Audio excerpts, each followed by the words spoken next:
Hey everyone and welcome back to our channel. I'm Anne from the Sussex Handmade Soap Company, and today we're going to be showing you how we're using soap dough to create some little flowers, some little hydrangea flowers and some little leaves that we're going to be using to decorate the soap we are making in 2 weeks time. The video is quite long, so I'm not going to waffle on anymore with the intro and make the video even longer than it already is. So you'll see everything you need to in the video. Let's jump in and make some little soap dough flowers and leaves. So first things first, I'm going to show you all of the tools and equipment that I'm going to be using today to create the hydrangeas. We have got just a regular rolling pin. I have got 2 portions of soap dough. The yellow one has been coloured with Amalfi Lemon by Resonate, and the green one has been coloured with Dragon's Gold, also by Resonate. And then I have got 2 little brushes, and these are just makeup brushes that are not used for makeup. They have been dedicated for soap use, but yeah, just standard makeup brushes. I've got the cake decorating tool with a little ball end. I'm sure it's probably got a technical name, but I just call it the little ball cake decorating tool because I'm not a cake decorator, so I know what I need to use, but I don't necessarily know the technical terms. Then I have got 2 little leaf cutters. These are actually rose leaf cutters. They're not hydrangea leaves, but don't tell anyone. Basically, if I bought hydrangea leaves and I bought everything I need, it would cost a fortune, so I'm going with rose leaves. These are from PME. I have got the packet here in case you wish to see. It is a 3-pack and I'm using the 2 smaller sizes. And then we have got the little hydrangea cutter and veiner tool, and I got this from Amazon. It was about £7.99, something like that. And again, I've kept the packaging to show you. There you go, Blossom Sugar Art hydrangea cutter and veiner.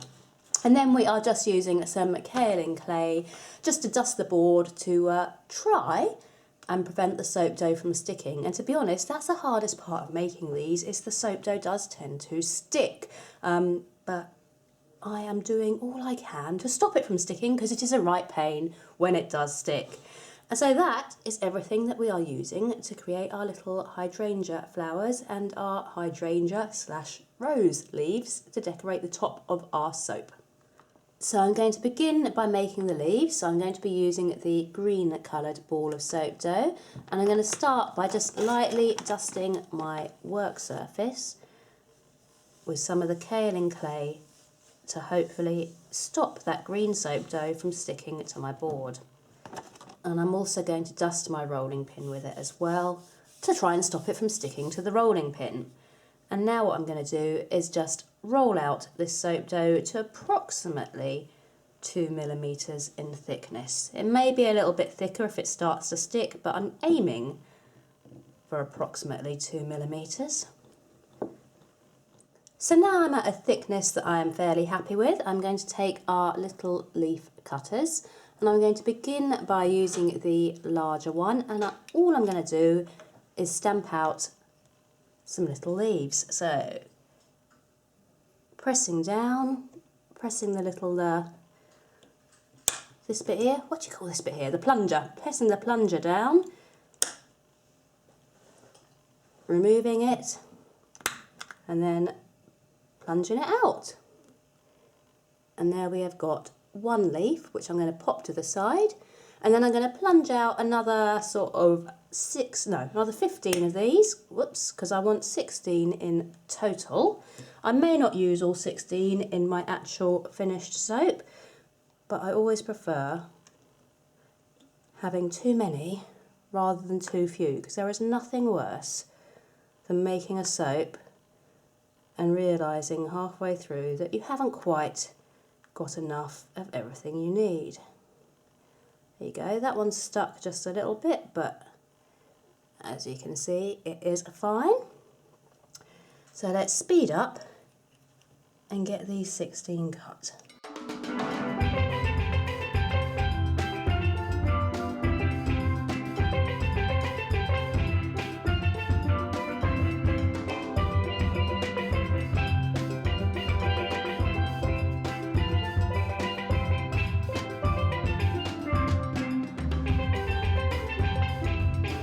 So that is 16 of our larger leaves cut. And now I'm simply going to do exactly the same thing with the smaller leaf cutter. So 16 small leaves.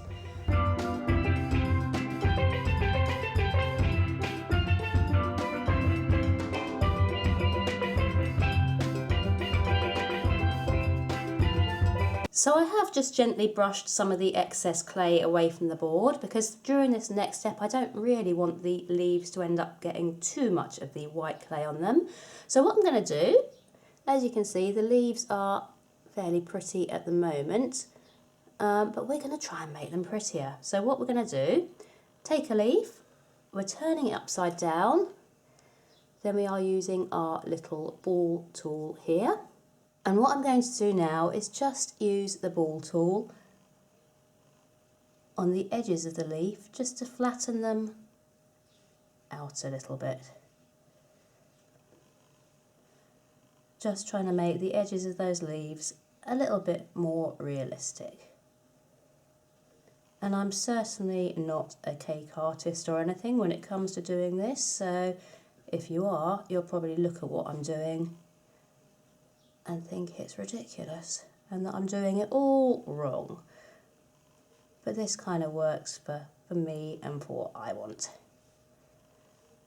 So then I'm going to turn it over, and as you can see, the edges there are a little bit flatter.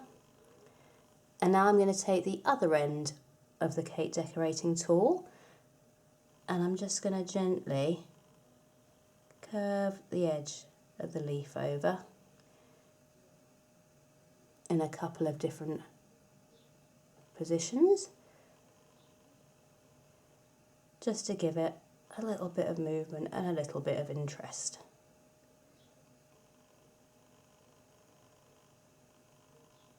So there we have got one curvy leaf, and now I'm going to do the same to all of the other leaves.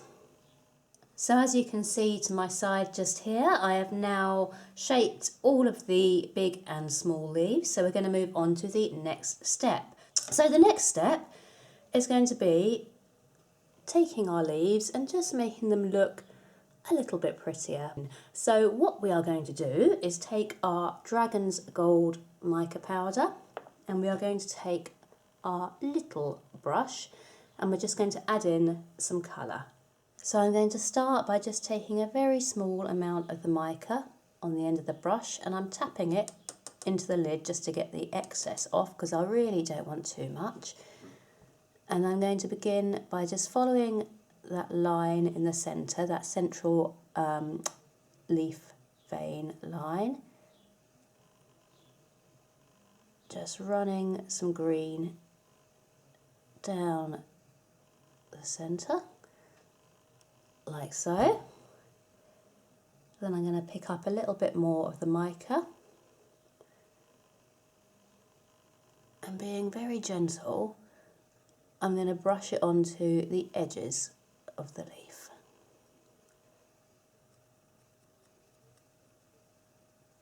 Picking up a little bit more mica when I need to. Twisting the leaf so that I can get that mica right onto the edges.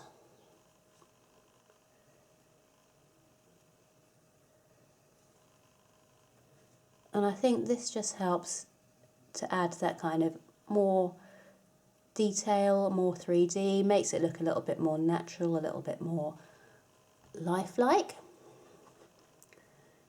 And then once I have added the detail to the centre and to the edge, I just take whatever excess is left on my brush and I brush from the centre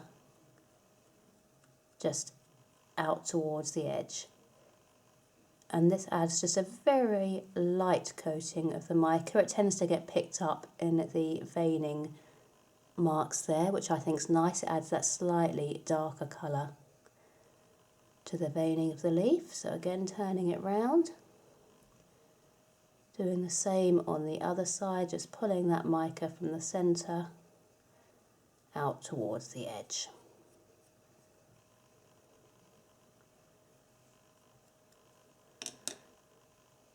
And there we have one little leaf.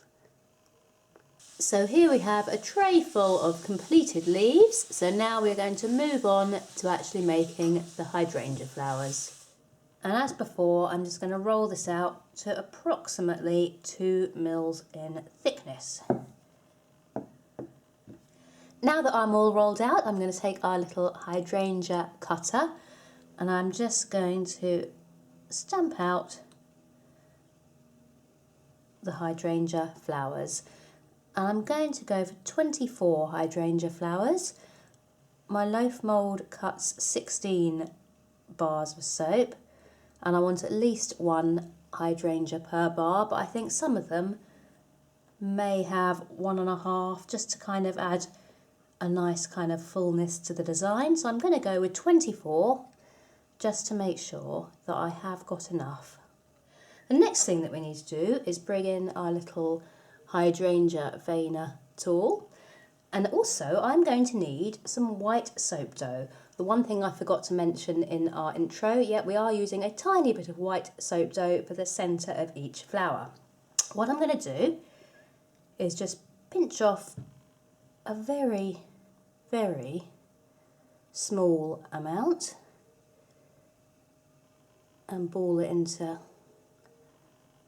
a little sort of circle, and then that ball is going to sit just here in the centre of this hydrangea veiner, and it's going to form that little, oh, go in you little pain. It's going to form the centre of our hydrangea flower. Now what I'm going to do is grab one of our hydrangeas and I'm going to place it this side, so the reverse facing up, placing it just in there, and then all we do is we fold over the top, and now I'm squeezing it fairly gently because I don't want it to stick, but enough to actually imprint that design. Then I'm opening it up again, and hopefully it won't stick. They do tend to stick sometimes. Not too bad. There we go. There is a hydrangea with the petal detail. Now I need to do the rest of these, and then I'm going to show you the next step. So the next step, we are taking one of our flowers and we are going back to our brush, and as before we are going to brush them with mica. This is the Amalfi Lemon from Resonate that I used to actually create the soap dough, and again we're just taking a small amount and tapping off the brush, and then I'm starting in the centre of each flower, just going around that central white bud, because I don't want to colour that yellow, so I'm carefully going around the central bud there.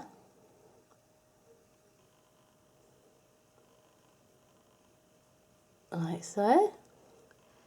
And then all I'm going to do is just dust each petal with mica, pulling it from the inside up to the outer edges. And again, I just think that this helps to highlight the veining detail that we have got in the hydrangea flower, and I think it helps to just make them sparkle a little bit. They catch the light then, they reflect different sort of designs, they shimmer, and I think they just look a little bit more realistic. And then if I show you side by side, I'm hoping you can see the difference and the camera will pick up the difference. As I say, it is very subtle, but it is definitely noticeable. There is the one that we have just dusted, and here is one that hasn't yet been done. And if I wobble my hand about a bit, you can see that one that has been dusted catching the light and shimmering, whereas the other one just stays a little bit more muted, a little bit more one-dimensional. So I'm going to pop the finished ones to one side, next to my leaves. And now I'm going to carry on and I'm going to get all of these dusted, and it's going to take a while. I'll show you me doing one more. The thing about making these flowers and these decorations is they do take a lot of time, and if you want them to actually turn out nice, you do have to be willing to put in the time to make them. It's not a quick process. It's not going to be something you can kind of knock up in 5-10 minutes. I've probably so far this morning spent about an hour and a half creating these, and there's only, I say, what was it, 26 leaves or something, or 30, you know, there's about 30 of each, 30 leaves, big and 30 small, and 30 roughly flowers. So we're not making huge numbers, and it is taking a long time, but if you do put in that time and that effort, then they really do kind of reward you. Right, and with some of these flowers, what I'm also going to do, once they are created, I'm just going to gently hold them in the centre, and I'm just gently pressing up those leaves just to fold the flower in slightly. Whoops. And then when we've got a couple side by side, you can see we've got some that are slightly more open, and we'll have some that are slightly more folded up, opening, you know what I mean. We've got different styles, different shapes, so it will again help it all to look a little bit more natural when it's on the soap. Right, I'm going to get through the rest of these now, and then I'm going to show you the end result. So here we have our completed hydrangea flowers and our accompanying rose leaves, but for, you know, this bar, they are hydrangea leaves. And I am really happy with how they have turned out. They have taken an incredibly long time to do, and that is proven by the fact that the sun is now moving across the sky and casting a shadow on my board that when I started was not there. So they have taken a long time to do, but I'm hoping they're going to be worth it. I'm so happy with how they're looking, and I think they're going to look really pretty on top of our finished soap bars. So here are the finished soap dough flowers and leaves, and we're going to be using these to decorate our soap in 2 weeks' time. I did also make another one in another colour, just so you can see that you can sort of change them up a little bit if you want to. That one's a really pretty pink shade. Yeah, we'll be back in 2 weeks' time making a soap with these flowers for the decoration. So hopefully we shall see you then. If you enjoy our videos, please do subscribe, leave us a comment, and we'll see you in 2 weeks' time. Bye for now.